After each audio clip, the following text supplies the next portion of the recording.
बेटा आज अपने को पढ़ना है अपने जो आईआईटी या नीट के पॉइंट ऑफ व्यू से जो इम्पोर्टेंट टॉपिक है ना कन्फॉर्मेशनल आइसोमर्स में, वो होता है बेटा ब्यूटेन। ब्यूटेन के बारे में अपने को पढ़ना है। तो ब्यूटेन आप सब जानते हो बेटा, CH3 CH2 CH2 CH3। अगर बेटा यहाँ पे आप नंबरिंग करोगे, एक 1 2 3 4, अब देखना बेटा कार्बन 1 और 2 के बीच में भी सिंगल बॉन्ड है, कार्बन 2 और 3 के बीच में भी सिंगल बॉन्ड है, और कार्बन 3 और 4 के बीच में भी सिंगल बॉन्ड है। तो हम बेटा, आप में से कोई बताएगा कि किसके सापेक्ष हम कन्फॉर्मेशनल आइसोमर्स बनाएंगे? 1 और 2 के बीच में भी सिंगल बॉन्ड है, 2 3 के रेस्पेक्ट में सिंगल बॉन्ड है, और 3 4 के बीच में सिंगल बॉन्ड है। तो बेटा इसका आंसर ये है, सुनो आप 1 2 के रेस्पेक्ट भी बना सकते हो, 2 3 के रेस्पेक्ट भी बना सकते हो, और 3 4 के रेस्पेक्ट भी बना सकते हो, क्योंकि तीनों में क्या बेटा सिंगल बॉन्ड है।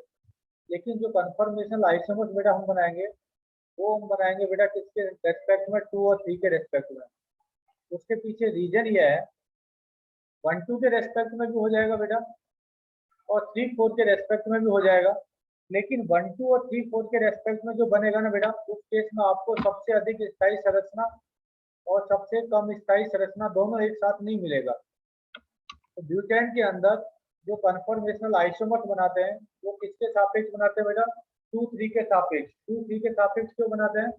क्योंकि जब आप 2 3 के सापेक्ष बनाते हो तो सबसे अधिक स्थायी संरचना भी मिलता है और सबसे कम स्थायी संरचना भी मिलता है। ये तो इसका रीजन हुआ कि आप 2 3 के रेस्पेक्ट में क्यों बनाते हो।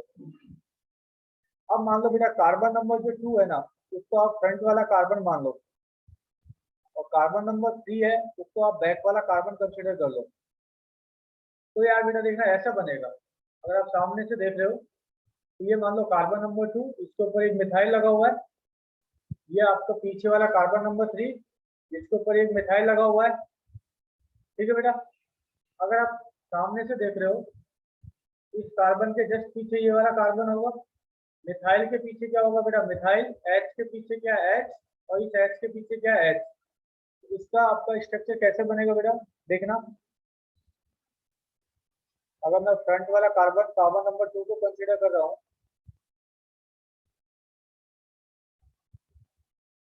तो कार्बन नंबर 2 को बेटा ऊपर से क्या लगा हुआ है? एक CH3, जो आपका ये रेड वाला है बेटा, इसको हम CH3 कंसीडर कर रहे हैं, और इधर लगा हुआ है H, इधर लगा हुआ है H। और जो बैक वाला कार्बन है बेटा, उसको मैं पिंक से रिप्रेजेंट कर रहा हूँ। मिथाइल के पीछे क्या होगा बेटा? मिथाइल, अगर ऐसा स्ट्रक्चर बना हुआ है तो मिथाइल के पीछे क्या होगा? मिथाइल। और H के पीछे क्या होगा बेटा? H। ऐसे बना हुआ है। अब आपका जो बेटा एक्लिप्स था ना यार, एक्लिप्स दो प्रकार का होता है। एक होता है फुली एक्लिप्स, पूर्ण ग्रसित, और एक होता है आंशिक ग्रसित। पूर्ण ग्रसित से क्या समझते हो बेटा? अगर समान परमाणु और समान समूह के पीछे समान परमाणु और समान समूह हो, उसको तो आप क्या बोलते हो? पूर्ण ग्रसित। तो यहाँ मिथाइल के पीछे मिथाइल, H के पीछे H, ये वाला तो बेटा आपका क्या होगा? Fully eclipse. ये आपका क्या होगा? पूर्ण ग्रसित। ठीक है बेटा, फिर क्या करते हैं? एरो के ऊपर जो भी एंगल होता है बेटा, वो आपका क्या होता है? DHA, dihedral angle. Last class में डिस्कस किया था। सामने वाले CH1 और पीछे वाले CH1 के बीच का जो एंगल होता है, उसको आप क्या बोलते हो? DHA। अगर पीछे वाले कार्बन को मैं रोटेट करूँ 60 डिग्री से, इसका मीनिंग क्या होगा बेटा? फ्रंट वाला कार्बन तो आपका एज इट इज रहेगा। फ्रंट वाला कार्बन आप ऐसा बना दो, CH3 H। और पीछे वाला जो कार्बन है बेटा, उसको आप 60 डिग्री घुमा रहे हो। अब देखना बेटा, अगर इसको मैं फ्रंट वाला कार्बन आपका एज इट इज है, पीछे वाले कार्बन को अगर 60 डिग्री घुमा दूं, तो आपको ऐसा दिखेगा बेटा ये। अब इस केस में देखो आपको सारे सारे दिख रहा होगा यार, फ्रंट वाले कार्बन को ये मिथाइल है, पीछे वाले कार्बन को ये मिथाइल है। ये आपके बेटा फ्रंट वाले कार्बन पे H है और पीछे वाले कार्बन पे H है। तो आपका मिथाइल कहाँ पे आ जाएगा बेटा? पीछे वाले कार्बन पर यहाँ पे आ जाएगा। H आपका यहाँ पे आ जाएगा, तो यहाँ पे क्या आ जाएगा बेटा? H आ जाएगा। ये आपका सेकंड। और मैंने आपको बोला था बेटा, अगर एग्जैक्ट एंगल 60 डिग्री हो तो हम आपको क्या बोलते हैं, स्टेगर्ड। स्टेगर्ड क्या है, गॉस का एक स्पेशल रूप है। अगर एग्जैक्ट एंगल 60 डिग्री होता है तो उसको स्टेगर्ड बोल दो, नहीं तो बेटा क्या, गॉस बोल दो। तो आप इसको गॉस भी बोल सकते हो। स्टेगर्ड क्या है, गॉस का एक स्पेशल रूप है। अब अगर मान लो बेटा एंगल 120 डिग्री हो, 120 डिग्री का मीनिंग क्या है, पीछे वाले कार्बन को अगर 60 डिग्री से घुमाया तो बेटा आपको ये मिला गॉस। अगर इसको और मैं 60 डिग्री घुमा दूं ऐसे, अब देखो देखो यार, आपको क्या दिख रहा है, फ्रंट वाले कार्बन पर जो मिथाइल है उसके पीछे क्या आ गया, एच। और फ्रंट वाले कार्बन पर जो एच है उसके पीछे क्या आ गया बेटा, मिथाइल। और एच के पीछे क्या है, एच। मैंने आपको लास्ट क्लास में बताया था कि एरो के ऊपर जो एंगल लिखते हैं वो बेटा किसके ऊपर अप्लाई होता है, पहली स्ट्रक्चर के ऊपर। ये CH3 एच एच,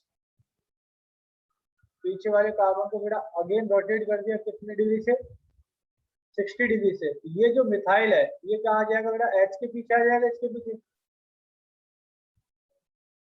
और ये वाला एच इस वाले एच के पीछे आ जाएगा, और इस मिथाइल के पीछे क्या आ जाएगा बेटा, एच। अब यार यहाँ पर देखो, ये आपका एक्लिप्स पे है, लेकिन मिथाइल के पीछे यहाँ पे क्या है, एच। तो यहाँ पर एच के पीछे क्या है, मिथाइल। यहाँ पे एच के पीछे क्या है, एच। तो आपका एक्लिप्स दो प्रकार का होता है यार। एक होता है पूर्ण ग्रसित, जिसको बोलते हैं फुली एक्लिप्स, समान परमाणु और समान समूह के पीछे समान परमाणु या समान समूह हो, उसको तो क्या बोलते हैं, फुली एक्लिप्स। दूसरा होता है बेटा पार्शियली एक्लिप्स। पार्शियली एक्लिप्स ये वाला, मिथाइल के पीछे यहाँ पे क्या है, एच, और एच के पीछे ये वाला आपका क्या है, मिथाइल। इसको आप क्या बोलोगे बेटा, पार्शियली एक्लिप्स। पार्शियली एक्लिप्स का मीनिंग क्या हो गया, आंशिक ग्रसित। पार्शियली एक्लिप्स ये आपका बनेगा बेटा थर्ड, राइट। उसके बाद बेटा अगर इसको अगेन मैं रोटेट कर दूं 180 डिग्री से, 180 डिग्री का मीनिंग क्या हो जाएगा बेटा, अब ये आपका क्या बन रहा है अभी, पार्शियली एक्लिप्स। इसको और 60 डिग्री से घुमा दो।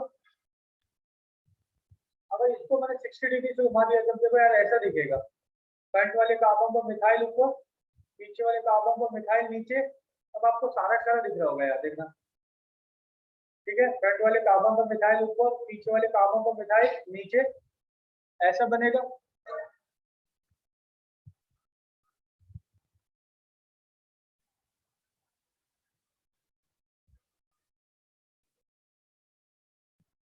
CH3 H H, ये पीछे वाला कार्बन मिथाइल के जस्ट अपोजिट में नीचे क्या होगा बेटा, मिथाइल। H के अपोजिट में इधर क्या होगा, H, और H के अपोजिट में क्या होगा बेटा, H। अब यार एक चीज देखो, ये जो कंडीशन बन रहा है ना बेटा, इसको बोलते हैं एंटी। एंटी मीन्स दोनों मिथाइल एक दूसरे के विपरीत है।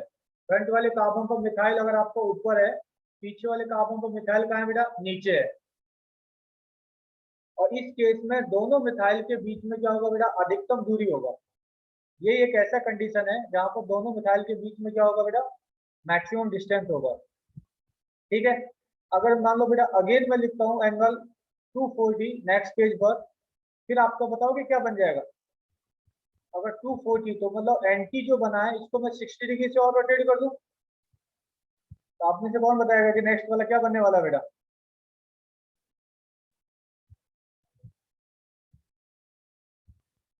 अगर यहाँ पर मैं 240 लिखता हूँ,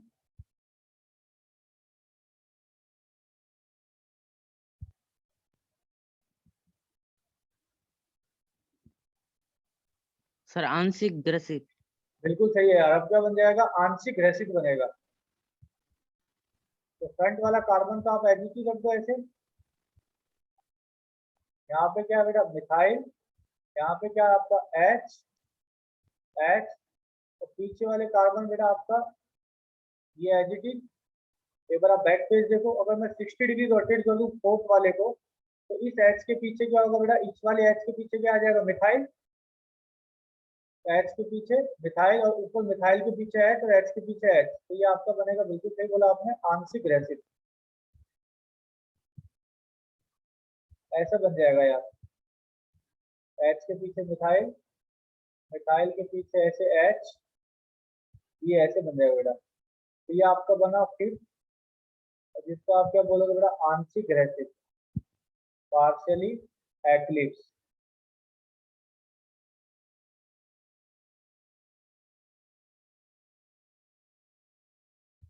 फिर बेटा अगर मान लो यहाँ पे मैं एंगल लिखता हूँ 300 डिग्री, अब बताओगे बेटा क्या बन जाएगा? अगर 300 डिग्री होगा तो इस केस में क्या बनेगा यार?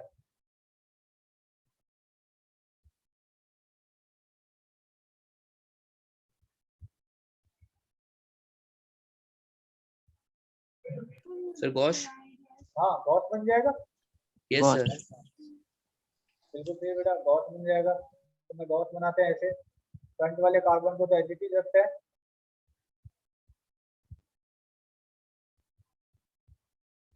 ये आपका फ्रंट वाला कार्बन एडिटिव CH3H, ये बेटा आपका पीछे वाला कार्बन,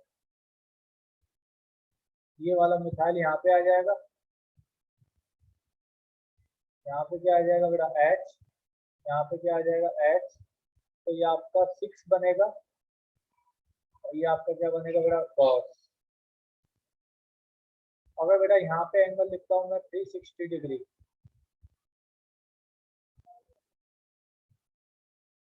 देखना यार, फ्रंट वाला कार्बन को मैं एडिटिव रखता हूँ, CH3H,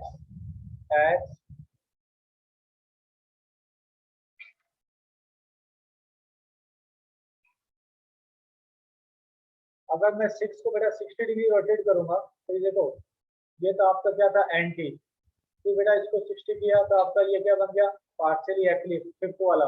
अगेन 60 किया तब आपका ऐसा बन गया गॉस। अगर इसको अगेन मैं 60 डिग्री रोटेट करूंगा, लास्ट का आपका बेटा 7 ऐसा बनेगा। अगर इसको 360 से रोटेट कर दोगे, इसका नाम क्या हो जाएगा बेटा, मिथाइल के पीछे मिथाइल, H के पीछे H और H के पीछे H। पूर्ण ग्रसित, हाँ, 7 fully बनेगा, eclipsed। फुली एक्लिप्स, बिल्कुल सही है बेटा। मिथाइल के पीछे मिथाइल, H के पीछे H, तो इसको आप क्या बोलोगे, फुली एक्लिप्स, पूर्ण ग्रसित। तो ब्यूटेन के अंदर बेटा अगर आप 60-60 का डिफरेंस लेते हो तो टोटल कितना कॉन्फर्मेशन बनता है बेटा, 7।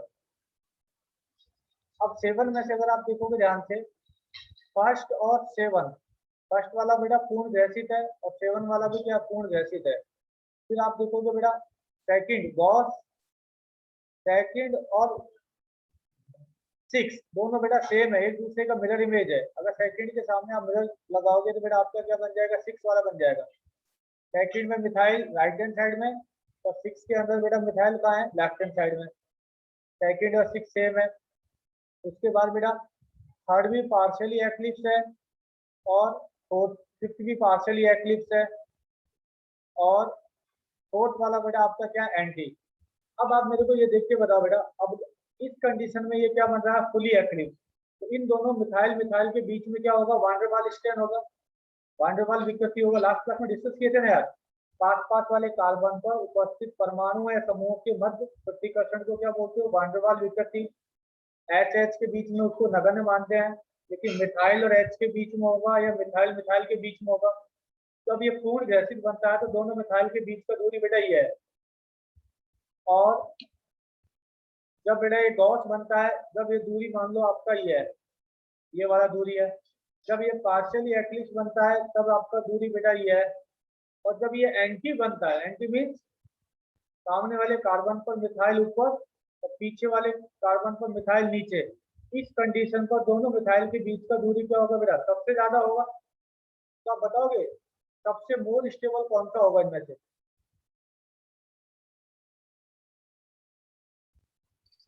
Sir anti. एंटी का होगा बेटा, सबसे अधिक इसका ही होगा। आप ये सही बोलो बेटा, एंटी।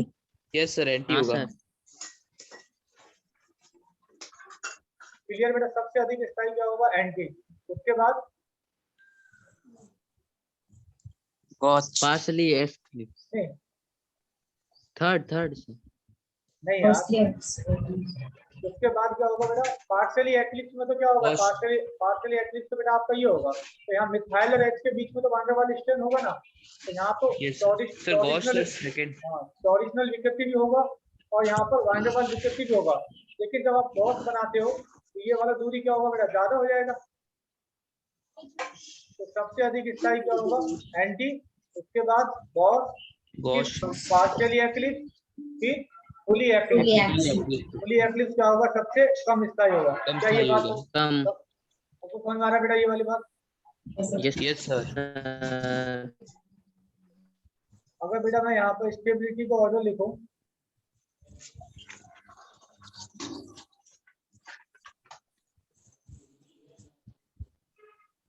स्टेबिलिटी ऑर्डर, ये आपसे पूछ सकता है ऑब्जेक्टिव क्वेश्चन में कि ब्यूटेन के जो कन्फर्मेशन बनता है उनका स्थायित्व का क्रम क्या होगा। ठीक है बेटा, तो मैं लिखता हूँ सबसे पहले क्या होगा, सबसे अधिक स्थायी होगा आपका एंटी। एंटी सबसे अधिक स्थायी क्यों होगा बेटा, उसके पीछे क्या रीजन दोगे, क्योंकि जो एंटी है उस केस में दोनों मिथाइल के बीच में क्या है बेटा, अधिकतम दूरी है। दोनों मिथाइल के बीच में अधिकतम दूरी होगा तो वान डेर वाल स्टैंड और टीएस, टॉरिशनल विकृति, दोनों क्या होगा, मिनिमम। तो एंटी आपका किस केस में बन रहा है बेटा, एंटी बन रहा है आपका फोर्थ केस में, तो फोर्थ आपका सबसे अधिक स्थायी होगा। उसके बाद बेटा गॉस, जब गॉस होगा तो टॉरिशनल विकृति और वान डेर वाल विकृति दोनों बेटा कम होगा। तो गॉस किस किस केस में बन रहा है, एक तो 6, एक बन रहा है बेटा सेकेंड। सेकेंड और 6 दोनों सेम है, एक दूसरे का जस्ट मिरर इमेज है। उसके बाद बेटा फिर आपका आएगा पार्शियली एक्लिप्स। पार्शियली एक्लिप्स को बोलते हैं बेटा आंशिक ग्रसित। पार्शियली एक्लिप्स एक तो आपका 6 के केस में बन रहा है और एक बन रहा है बेटा थर्ड, तो थर्ड और फिफ्थ दोनों आपका सेम होगा। उसके बाद बेटा फिर आता है फुली एक्लिप्स, पूर्ण ग्रसित।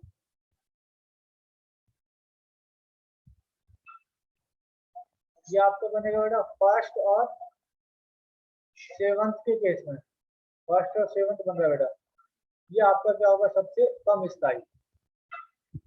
अब एक चीज देखना बेटा, जब आप इथेन का बनाए थे, इथेन के केस में तो बेटा तीनों आपके क्या बन रहे थे, स्टेगर्ड बन रहे थे। अब यहाँ पर एंटी और गॉस और पार्शियली एक्लिप्स और फुली एक्लिप्स, तो सबसे अधिक स्थायी क्या हो गया, एंटी। एंटी आपका क्या होगा बेटा, मोर स्टेबल। एंटी आपका क्या होगा इस केस में, मोर स्टेबल। और सबसे लेस स्टेबल क्या होगा बेटा, फुली एक्लिप्स। फुली एक्लिप्स क्या होगा आपका, सबसे लेस स्टेबल होगा, राइट। अगर मान लो बेटा मैं इसका पोटेंशियल एनर्जी वर्सेस डीएचए के बीच में, अगर पोटेंशियल एनर्जी वर्सेस डीएचए के बीच में बेटा मैं ग्राफ बनाऊं तो बताओ कि कैसे बनेगा। देखो बनाते हैं अपन नेक्स्ट पेज पर।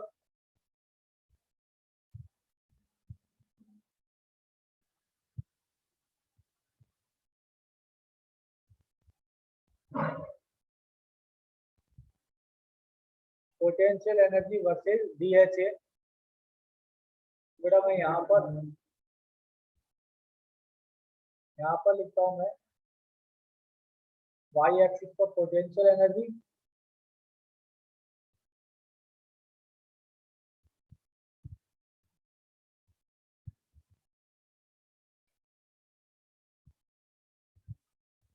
और यहाँ पर लिखता हूँ बेटा एक्स एक्सिस पर डीएचए, डाई हेड्रल एंगल।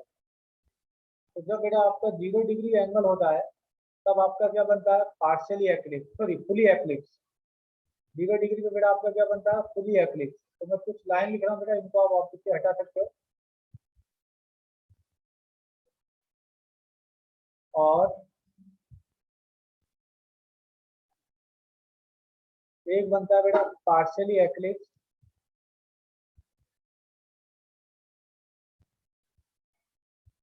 और एक बनता है बेटा आपका गॉस,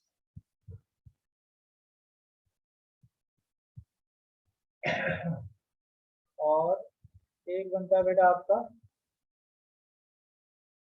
एंटी। एंटी क्या होता है? सर्वाधिक स्थायी होता है।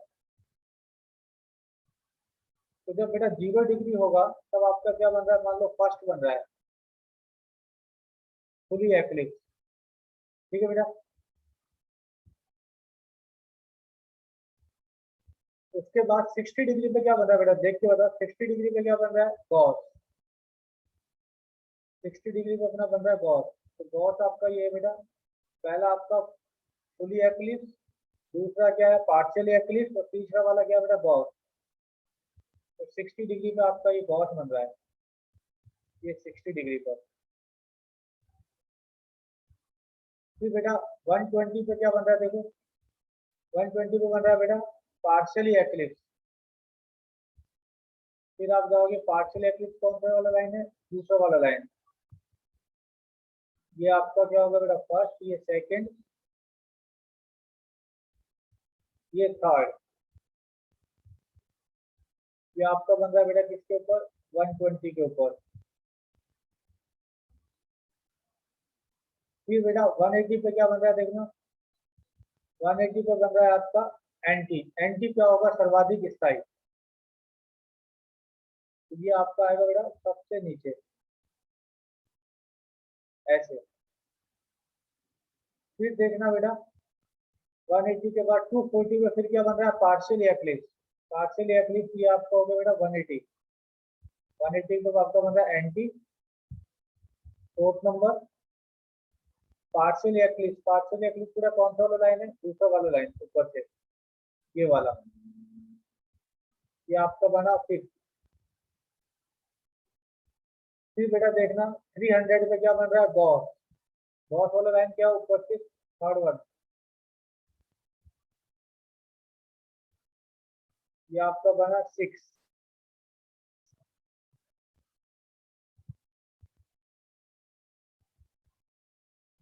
300 पर।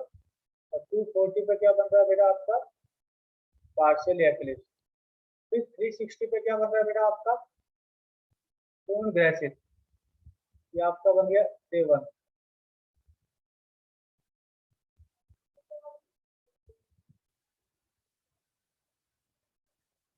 अब ये जो लाइन है बेटा, इनको हम हटा सकते हैं, बस दिखाने के लिए ऐसे बनाया था,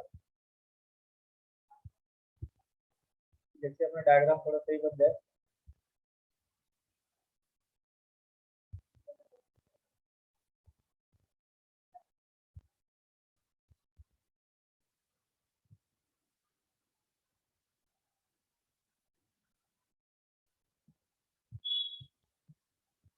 ये बेटा आपका फर्स्ट। अब देखो ऐसा बनेगा, जबकि इथेन का जब आप बनाए थे ना, इथेन के केस में तो जो आपके जो कन्फर्मेशनल आइसोमर थे, कन्फर्मेशनल आइसोमर क्या थे बेटा? ऐसे कन्फर्मेशन जो पोटेंशियल एनर्जी डायग्राम पर मिनिमा पर उपस्थित हो, उनको क्या बोलते थे? Conformational isomer, right. अब इथेन के केस में तो तीनों का एनर्जी क्या था बेटा? सेम था। अब यहाँ पर देखना बेटा कन्फर्मेशनल आइसोमर्स कौन कौन से होंगे? एक तो ये आपका सेकंड, जिनका एनर्जी मिनिमम है, एक सेकंड, एक फोर्थ, और एक बेटा 6। सेकंड और 6 ये दोनों दोनों क्या बन रहे हैं बेटा? गॉस। इन दोनों का एनर्जी क्या है? सेम है। और फोर्थ वाला आपका क्या बन रहा है बेटा? एंटी। ये आपका क्या है? सर्वाधिक स्थायी है। अभी आपने लिखा ना बेटा, फोर्थ आपका क्या है? एंटी। गॉस क्या है? सेकंड और 6 दोनों का एनर्जी सेम है गॉस का। उसके बाद पार्शियली एक्लिप्स, उसके बाद फुली एक्लिप्स, फर्स्ट एंड 7। अब यहाँ आपसे पूछे कि बेटा कॉन्फॉर्मेशनल आइसोमर्स कौन कौन से होंगे, तो आप बताओगे बेटा सेकंड, ऐसे आइसोमर जो पोटेंशियल एनर्जी डायग्राम पर मिनिमा पर उपस्थित हो, उनको क्या बोलते हैं? Conformational isomer. Second, fourth and 6, ये तीनों तीनों क्या होंगे बेटा? कॉन्फॉर्मेशनल आइसोमर्स होंगे या कॉन्फॉर्मर्स होंगे, कॉन्फॉर्मर्स। और इथेन के केस में इन तीनों का ऊर्जा क्या आ रहा था बेटा? सेम। लेकिन ब्यूटेन के केस में इन तीनों का ऊर्जा क्या बेटा? सेम नहीं है। सेकंड और 6 का ऊर्जा सेम है, और फोर्थ का ऊर्जा सबसे कम है, इसलिए फोर्थ वाला क्या है बेटा? अधिक स्थायी।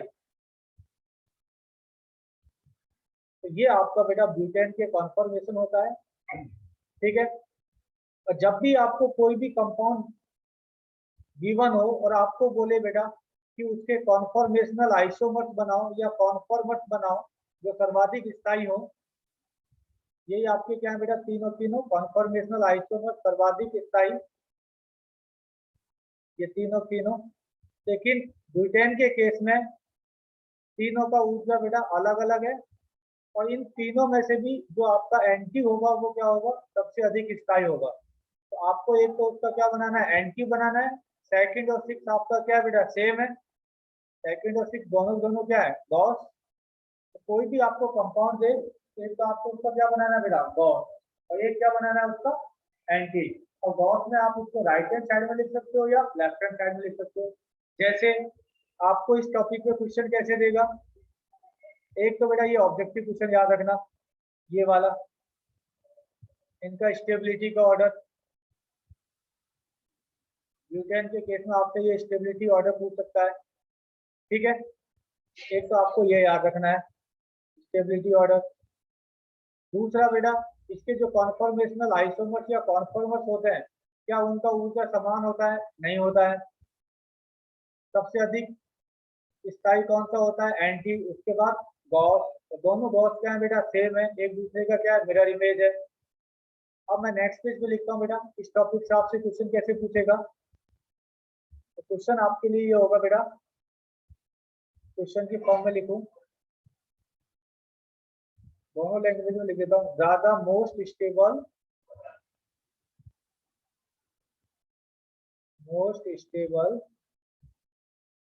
कॉन्फॉर्मेशन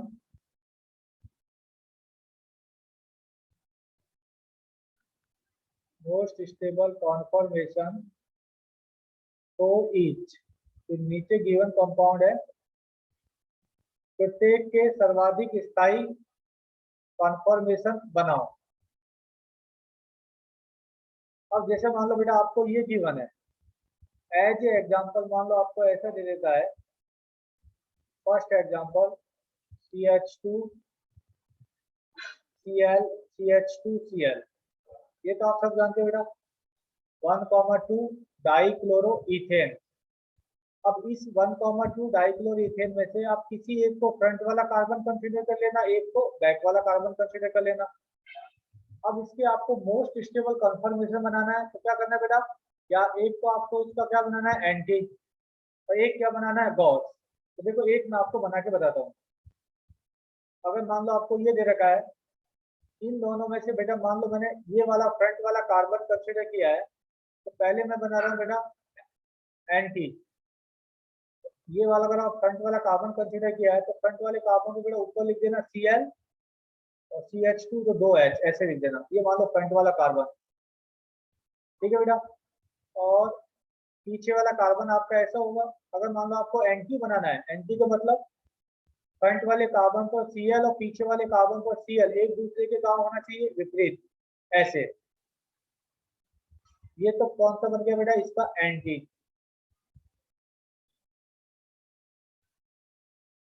ए से प्रदर्शित करते हैं बेटा इसको। अगर मान लो इसका आपको गॉस बनाना है, तो गॉस कैसे बनाओगे, फ्रंट वाले कार्बन को तो बेटा आप एज इट इज ऐसे लिख देना, ऐसे।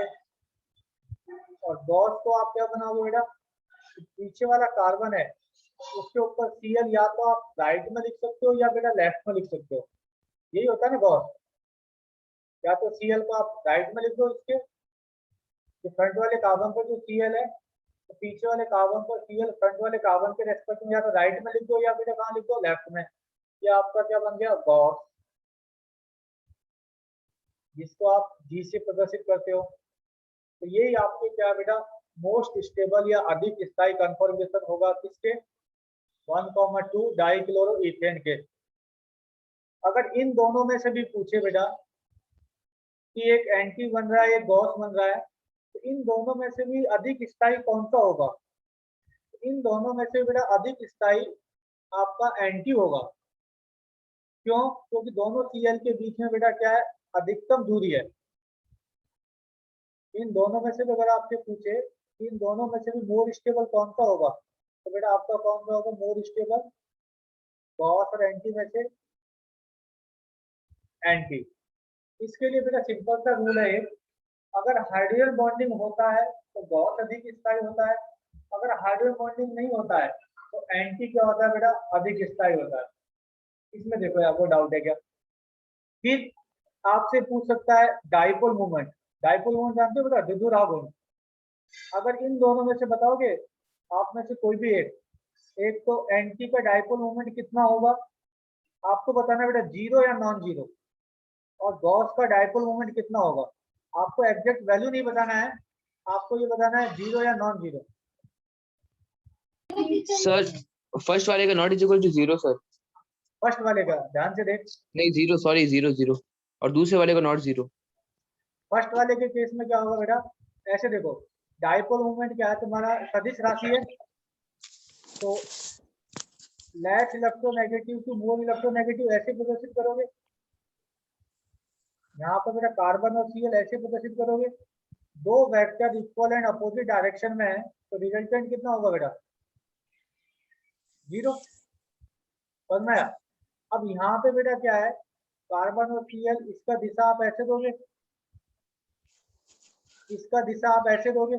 अब दो वेक्टर किसी एंगल पे है और वो एंगल 180 नहीं है, तो बेटा वहां पे क्या होगा, इसका डाइपोल मोमेंट क्या होगा, गॉस का non zero. Not equal to zero.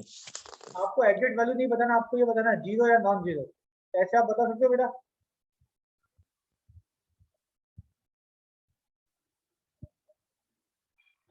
उसके बाद एक क्वेश्चन मैं आपसे कराता हूं। अगर मान लो आपको ऐसा गिवन हो, एग्जाम्पल नंबर 2,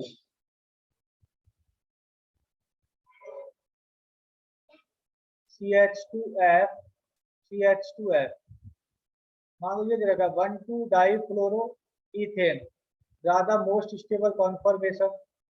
तो बेटा इनमें से किसी एक को आप क्या करना, फ्रंट वाला कार्बन मान लेना, दूसरे को क्या मान लेना बेटा, बैक वाला कार्बन।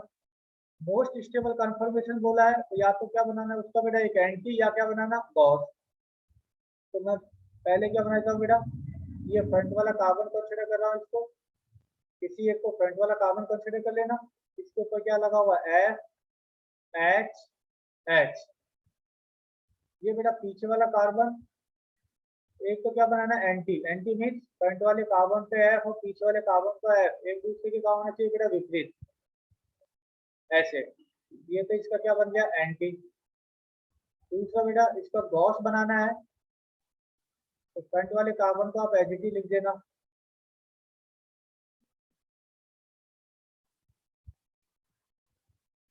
और पीछे वाले कार्बन को बेटा गॉस। देखो आप F को बेटा यहाँ भी बना सकते हो राइट में, या फिर यहाँ भी लिख सकते हो। तो मैं यहाँ भी लिख सकता हूँ, राइट में लिख सकता हूँ बेटा, लेफ्ट में लिख सकता हूँ गॉस को, क्योंकि सेकंड और सिक्स दोनों सेम था। ये आपका क्या बन गया बेटा, गॉस। इन दोनों में से बताओगे बेटा क्या यहाँ पे हाइड्रोजन बॉन्डिंग होगा या नहीं होगा? इन दोनों में से अधिक स्थायी कौन सा होगा? Anti sir. सर क्या एंटी होगा। एंटी मोर स्टेबल होगा? Yes sir. क्योंकि एंटी होगा ना यार, क्योंकि यहाँ पे हाइड्रोजन बॉन्डिंग नहीं होगा यार।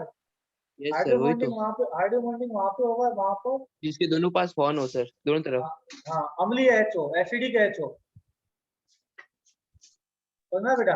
तो यहाँ पर तो अम्लीय H नहीं है, और तो एंटी आपका क्या होगा, मोर स्टेबल। इन दोनों में से किसका डाइपोल मोमेंट जीरो, किसका नॉन जीरो? इसका जीरो किसका बेटा? सर, एंटी वाले का जीरो। एंटी वाले का जीरो हो जाएगा, दोनों F एक दूसरे के विपरीत है। और गॉस का कितना हो जाएगा बेटा, not equal to zero. Not equal to zero. बिल्कुल सही है यार। तो यहाँ पे देखो बेटा कोई डाउट है क्या?